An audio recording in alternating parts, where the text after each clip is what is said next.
Selamat siang Bu Helmi dan teman-teman. Pada hari ini saya akan membahas mengenai tanggung jawab.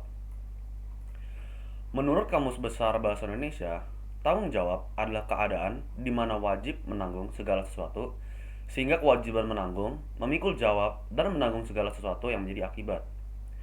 Bertanggung jawab sebagai seorang teman adalah suatu hal yang penting, karena konflik dan kepercayaan antar teman akan terpecah jika kita tidak melakukan tanggung jawab sebagai seorang teman. Semua orang di dunia ini membutuhkan seorang teman untuk membantu mereka. Dan untuk menjaga pertemanan tersebut, mereka perlu melakukan tanggung jawab mereka sebagai seorang teman. Contoh tanggung jawab sebagai seorang teman adalah membantu teman saat membutuhkan, menasihati teman jika salah, dan tidak melihat teman dari sisi buruknya. Poin yang pertama yang saya akan ceritakan adalah membantu teman saat membutuhkan. Pada akhir tahun 2018, teman saya terlibat dalam suatu konflik antara dia dan kelompok temannya. Pada saat itu, saya dan teman saya tersebut belum terlalu dekat. Tetapi karena konflik yang dia alami, kita mulai banyak bercakap-cakap. Dan saya mencoba untuk membantu dia supaya pertemanan antara dia dengan kelompok temannya bisa kembali ke semula.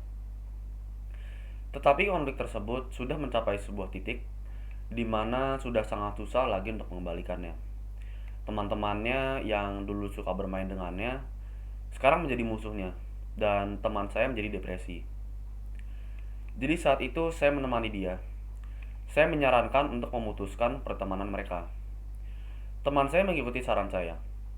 Dan sejak itu teman saya menjadi orang yang lebih cerah karena masalah-masalah dia dengan yang tadinya kelompok temannya sudah tidak ada. Sebagai seorang teman, kita harus bisa membantu mereka saat masa kesusahan mereka. Supaya ketika kita membutuhkan bantuan mereka, mereka akan memperlakukan kita sama seperti saat kita memperlakukan mereka. Poin kedua yang saya akan ceritakan adalah menasihati teman jika salah. Teman saya yang sama seperti cerita pertama saya adalah seseorang yang kurang mempedulikan waktu. Pada suatu hari, teman saya mengajak saya untuk datang ke rumahnya jam 3. Saya tidak bisa menyetir mobil dan pada saat itu supir saya sudah pulang. Jadi saya meminta ibu saya untuk menyetir mobil. Beberapa menit sebelum jam 3, saya bertanya kepada teman saya dulu sebelum pergi. Lalu dia bilang kalau dia ingin keluar sebentar dan akan kembali jam 3.30. Jadi saya bilang ke ibu saya kalau perginya ditunda 30 menit. Lalu pada jam 3.30 saat saya baru mau berangkat, teman saya bilang kalau dia masih di luar dan akan kembali jam 4. Jadi saya harus bilang ke ibu saya kalau ditunda lagi 30 menit.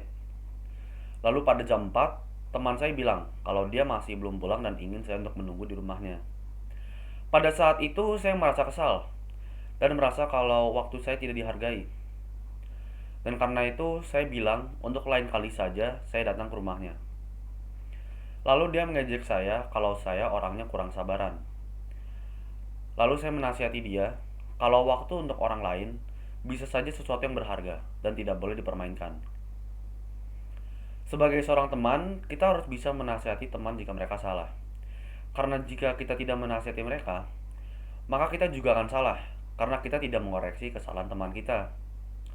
Tidak perlu dipedulikan jika teman kita tidak mempedulikan nasihat kita. Yang penting kita sudah memberitahu mereka. Karena bisa saja teman kita tidak mengetahui bahwa dia salah.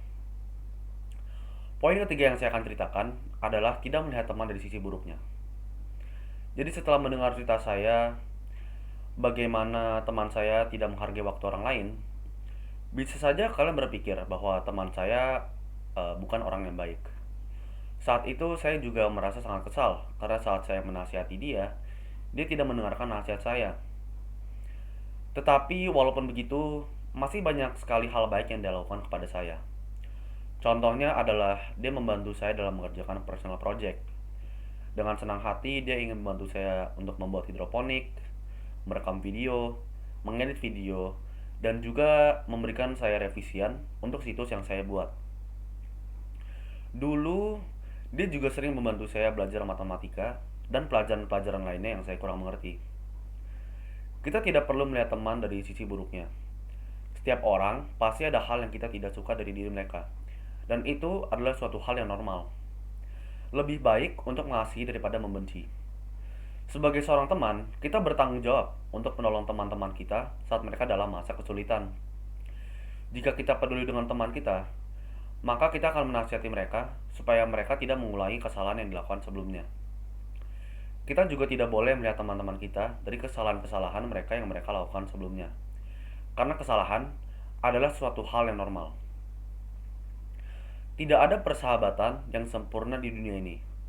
Yang ada hanya orang-orang yang berusaha sebisa mungkin untuk mempertahankannya.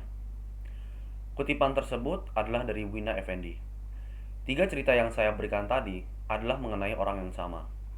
Dia adalah teman terdekat saya dan saya sudah beberapa kali berkonflik dengannya.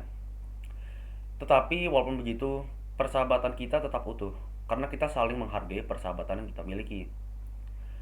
Jadi setelah mendengar dari 3 cerita tersebut, semoga kalian bisa belajar dari pengalaman saya. Terima kasih atas perhatiannya dan sampai jumpa.